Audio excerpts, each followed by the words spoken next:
What is normal healthy weight? How to lose weight? Why do we reach a plateau in our weight loss journey? Why do we sometimes regain back the weight which we have lost with so much efforts? Can intermittent fasting help? Good morning, मैं हूं doctor Sonal और अगर आप इनमें से किसी भी questions का आंसर जानना चाहते हैं तो बने रहिए मेरे साथ। अब जैसा कि हम सब जानते हैं, ओवरवेट या ओबेसिटी अकेले नहीं आती है, वो अपने साथ एक पूरे के पूरे क्लस्टर ऑफ लाइफस्टाइल डिजीजेस को लेकर के आती है। अब हमारा वेट हेल्दी है या नहीं, इसको हम दो तरीके से अंदाज लगा सकते हैं। फर्स्ट है बॉडी मास इंडेक्स BMI, जो कि कैलकुलेट किया जाता है weight in kgs divided by height in metre square से, और दूसरा तरीका है वेस्ट सरकमफ्रेंस। मेल्स में वेस्ट सरकमफ्रेंस अगर 90 सेंटीमीटर से ज्यादा हो और फीमेल्स में अगर 80 सेंटीमीटर से ज्यादा हो तो उन्हें ओबेसिटी रिलेटेड हेल्थ रिस्क के लिए प्रोन मान लिया जाता है। अब ये है BMI क्राइटेरिया जो WHO ने दिया है, वर्ल्ड हेल्थ ऑर्गेनाइजेशन ने दिया है।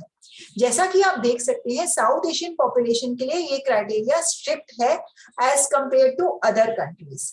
ऐसा इसलिए है क्योंकि साउथ एशियन पॉपुलेशन में डायबिटीज कम वेट में भी बहुत कॉमनली देखा जाता है।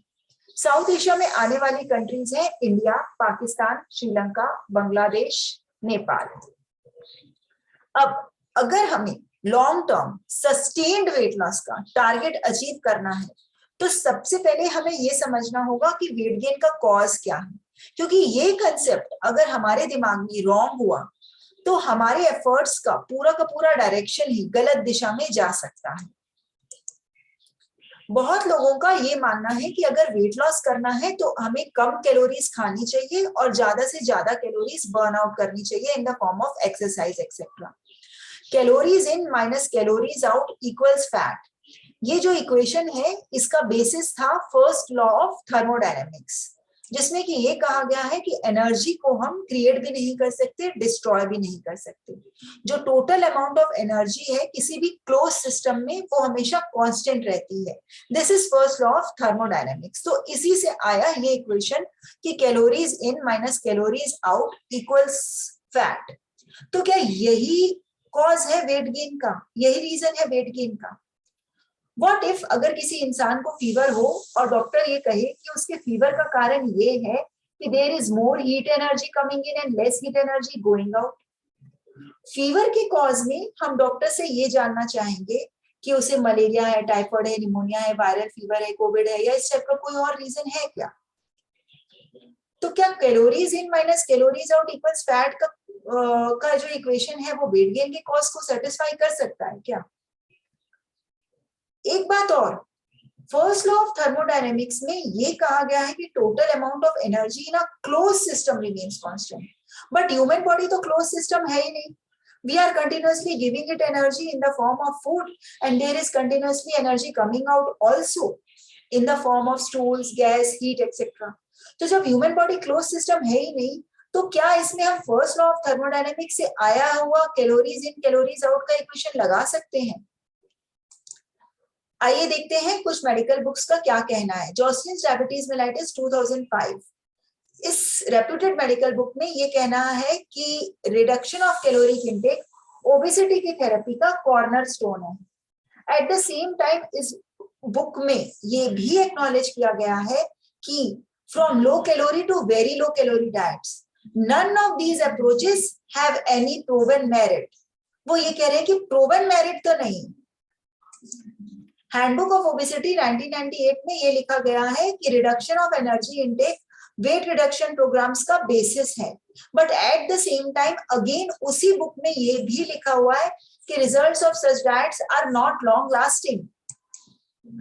New England Journal of Medicine 1995 में एक स्टडी पब्लिश हुई थी चेंजेस इन एनर्जी एक्सपेंडिचर के ऊपर। उस स्टडी का कंक्लूजन मैंने यहाँ पर लिखा है, आप चाहें तो इसे गूगल करके भी चेकआउट कर सकते हैं। इस स्टडी में एक पॉपुलेशन को लिया गया जिनको हाई कैलोरी डाइट दी गई, उनका वेट बढ़ाया गया और फिर उनका मेटाबॉलिक रेट कंपेयर किया गया उनके पहले वाले मेटाबॉलिक रेट से। तो ये देखा गया कि उनका मेटाबॉलिक रेट बढ़ गया है। फिर again same set of people का लो कैलोरी डाइट देके वेट रिड्यूस कराया गया फिर उनका मेटाबॉलिक रेट चेक किया गया तो ये पाया गया कि उनका मेटाबॉलिक रेट अब कम हो गया है उनके सबसे पहले वाले मेटाबॉलिक रेट से। मैं यहाँ ये समझाने की कोशिश कर रही हूँ कि ह्यूमन बॉडी एक तराजू की तरह या स्प्रिंग बैलेंस की तरह काम नहीं करती। It adapts to changes. ये हाईली हाईली अडेप्टेबल है, जो कि ह्यूमन बींग्स का एक कैरेक्टरिस्टिक फीचर है, होम्योस्टेसिस, अडेप्टेशन टू चेंज। और जो दो मेजर अडेप्टेशंस ह्यूमन बॉडी में हो जाते हैं लो कैलोरी डाइट खाने पर, उनमें से एक होता है मेटाबॉलिक रेट का कम होना, जिसको कि मैंने वो स्टडी में भी समझाया आपको, न्यू इंग्लैंड जर्नल वाली। और दूसरे अडेप्टेशंस होते हैं हंगर स्टिमुलेटिंग हार्मोन्स, भूख बढ़ाने वाले हार्मोन्स का बढ़ जाना, और फुलनेस की फीलिंग देने वाले हार्मोन्स, खाना खाने के बाद जो फुलनेस की फीलिंग देने वाले हार्मोन्स होते हैं उनका कम हो जाना। इन सब चेंजेस की वजह से डिजायर टू ईट राइजेस, खाना खाने की इच्छा बहुत बढ़ जाती है, and it becomes harder for the people to resist food. Calories in minus calories out equals fat. इस इक्वेशन में कैलोरीज का इन कम करने से फैट का कम होना तभी पॉसिबल है अगर कैलोरीज आउट कांस्टेंट रहे तो। बट हमारी बॉडी कैलोरीज आउट कांस्टेंट ही नहीं रखती, वो अपना मेटाबॉलिक रेट कम कर लेती है, तो फिर फैट कम कैसे होगा? जैसे कि हम अपने घर के मैनेजर हैं और बाय चांस टच वुड अगर कभी किसी महीने हमारी इनकम कम हो तो हम अपने एक्सपेंसेस को भी कम कर देते हैं। वैसे ही हमारी ह्यूमन बॉडी बहुत स्मार्ट है, इट इज नॉट स्टूपिड, क्योंकि हम जब उसको कम कैलोरीज देते हैं तो उसे भी लगता है कि उसे एनर्जी सेव करना है, तो वो एनर्जी सेविंग मोड में जाके कैलोरीज आउट कम कर देती है अपना मेटाबॉलिक रेट को कम करके। और यही रीजन है कि हमारी वेट लॉस की जर्नी एक प्लेटो पर आ जाती है, और कम कैलोरीज खाने के बाद भी कई बार हमारा मेटाबॉलिक रेट इतना कम हो चुका होता है कि हमारा वेट गेन वापस चालू हो जाता है। तो बेसिकली अगर कैलोरीज की थ्योरी वेट गेन का कॉज नहीं है तो फिर वेट गेन का कॉज है क्या? ओबेसिटी या वेट गेन एक बेसिकली हार्मोनल डिसऑर्डर है, it is not at all a caloric disorder. ऐसा अपीयर होता है जैसे हमारी बॉडी का सेट वेट है, हमारे बॉडी के सारे ही सिस्टम्स वेल रेगुलेटेड हैं, and so is the case with fat stores of our body. Fat stores of our body are also well regulated, as is the case with other systems of our body. तो ये fat stores हमारी body के regulated होते हैं hormone से, set wait हमारी body का regulate होता है हार्मोन से, और जो की डोमिनेटिंग रोल प्ले कर रहा होता है वो होता है इंसुलिन हार्मोन्स। ये फैट स्टोर्स को रेगुलेट करने में बहुत डोमिनेटिंग और मेजर रोल प्ले कर रहे होते हैं। कॉर्टिसोल हार्मोन का भी रोल होता है बट वो थोड़ा माइनर रोल होता है। इसको एक्सप्लेन करने के लिए मैं आपको दो एग्जांपल्स दे सकती हूँ, जैसे कि डायबिटीज टाइप 2 के पेशेंट्स। इनमें फिजिशियंस जैसे ही इंसुलिन थेरेपी चालू करते हैं इन पेशेंट्स का वेट गेन होता ही चला जाता है, चाहे हम उनको कितनी ही लो कैलोरी डाइट क्यों ना दे दें, उनका वेट गेन होता ही जाता है। एंड सेकेंड केस है डायबिटीज टाइप 1 के पेशेंट्स, जिसमें बॉडी इंसुलिन प्रोडक्शन बिल्कुल बंद कर देती है। इन पेशेंट्स में देयर इज नो इंसुलिन, तो इनका वेट लॉस होता ही जाता है, चाहे हम उनको कितनी ही हाई कैलोरी डाइट क्यों ना दे दें, ऐसे पेशेंट्स का वेट लॉस होता जाएगा प्रोवाइडेड नॉट ट्रीटेड। तो इसलिए insulin plays a very important role in regulating the fat stores and set weight of our body. जब जब हम कुछ खाते हैं हमारे ब्लड में ग्लूकोज लेवल्स बढ़ते हैं, उनको चेस करता हुआ इंसुलिन बढ़ता है। इवन स्नैक्स के साथ भी ग्लूकोज बढ़ता है फिर इंसुलिन बढ़ता है। And point two note is insulin ये सिग्नल देता है बॉडी को कि खाना आ गया है, अब फैट स्टोर कर लो। इनफैक्ट वो फैट को बर्न भी नहीं होने देता है। तो इसीलिए अगर वेट लॉस करना है, अगर फैट लॉस करना है, तो इंसुलिन लेवल्स को हमको हमारे ब्लड में कम करना होगा, क्योंकि यही वो चाबी है जो फैट स्टोर करवाती है। तो इसीलिए हमें इंसुलिन के लेवल्स को ब्लड में कम करना होगा, और ये हम कर सकते हैं फास्टिंग से, क्योंकि फूड ही इंसुलिन का सेक्रेशन करवाता है। तो हम फास्टिंग करेंगे तो no food and no insulin, तो इंसुलिन लेवल्स कम हो सकते हैं फास्टिंग से। एंड दूसरा ऑप्शन है high fat low carb diet, and but obviously fasting is the best because nothing can be better than zero. So no food, no insulin, this can be achieved by fasting.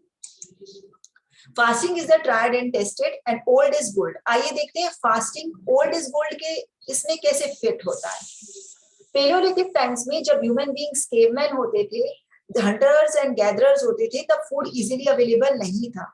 कई कई दिन तक raining होती रहती थी और rainfalls होती थी, स्नोफॉल्स होती थी, तो लोगों के लिए हमेशा पॉसिबल नहीं होता था कि वो बाहर जाएं और फूड गैदर करके आए। Even after invention of agriculture कई बार नेचुरल कैलेमिटीज आई गई, सूखे पड़े, वर्ल्ड वार 1 हुई, वर्ल्ड वार 2 हुई, राजा महाराजाओं के बीच में लड़ाइयां होती रहती थी, उनको भी भगवान फास्टिंग करा देता था। बट मॉडर्न टाइम्स में क्या हो रहा है, हमारे पास फूड इंडस्ट्रीज है, हमारे पास एग्रीकल्चर है, हमारे पास फ्रिज है जिसमें हम फूड स्टोर करके रख सकते हैं, हमारे पास पैकेज फूड आइटम्स है जिसमें लगातार 5-5, 6-6 महीने तक फूड खराब नहीं होता है, हमारे पास फास्ट फूड है, हमारे पास ईटिंग जॉइंट्स हैं, हर थोड़ी दूर पर ईटिंग जॉइंट है। तो food is more easily available now then ever before. Even 1970s में लोग 3 मील्स अ डे खाते थे। डिनर कुछ उनका रात के 8 बजे होता था और ब्रेकफास्ट सुबह 9-10 बजे होता था, तो 13-14 घंटे की फास्टिंग तो उनकी भी ऑटोमेटिकली हो जाती थी बिना ये सोचे कि भाई मुझे फास्टिंग करना है। बट 2000s में हमें ये एडवाइस की जाती है कि ईट एवरी 2 आवर्स, इवन अगर वेट लॉस करना हो तो भी eat every 2 hours, eat have 6 meals a day. तो हम अपने पूर्वज की फास्टिंग को रेप्लिकेट कर सकते हैं बाय डूइंग इंटरमिटेंट फास्टिंग। हाँ, हमारे पूर्वजों को भगवान ये सिचुएशंस फास्टिंग करा देते थे, हमें वॉलेंटरली करना पड़ेगा, ये फर्क है। कई लोगों को लगता है कि जो फास्टिंग है वो कोई ऐसे ही वियर्ड सा क्रेज है जो कि अभी आया अभी चला जाएगा किसी भी डाइट की तरह, but no, fasting has been there since 2000 years of human history. Hindus ने नवरात्रि में, शिवरात्रि में, जन्माष्टमी में फास्ट किया है, जैन्स ने हमेशा कहा है कि सूर्यास्त से पहले खाना खा लो, मुस्लिम्स ने रमजान में फास्ट किया है, इवन बुद्धिस्ट और क्रिश्चियंस भी फास्ट करते आए हैं। इवन ये जो ब्रेकफास्ट का वर्ड है इसी में क्लू है, ब्रेक फास्ट, जब फास्ट किया ही नहीं तो फिर ब्रेकफास्ट कैसे। रादर ये जो कांस्टेंट ईटिंग का ट्रेंड है ये सिर्फ 30 to 40 years of human history से है, ये वियर्ड सा क्रेज है, and this has what has led to worst obesity epidemic ever. Then now, कुछ advantages of intermittent fasting. Intermittent fasting helps in prevention of cancer. It helps in diabetes remission. Yes, it helps in diabetes remission. People come out of insulin. People come out of their diabetic medications. Fasting is simple. It is easy to follow. अगर हमें we can scale it up. अगर हमें 14 to 16 hours of fasting से result नहीं मिल रहे हैं तो we can always scale it up. एक कोई डाइट करें तो हम एक लिमिट से ज्यादा उसको नहीं कर सकते हैं, बट हम इसको हमेशा स्केल अप कर सकते हैं, जितना चाहें हम उतना स्केल अप कर सकते हैं अपने रिजल्ट्स के लिए।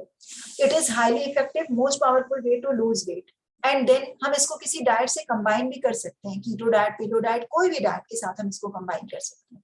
It saves time, it is flexible, it is in our control, it is free, इसीलिए इसको उतना प्रमोशन नहीं मिल रहा है, क्योंकि ये इतना इजीली अवेलेबल है कि किसी को विश्वास ही नहीं होता कि कुछ रिजल्ट देगा। तो what are my recommendations? My recommendations are first of all to stop snaking.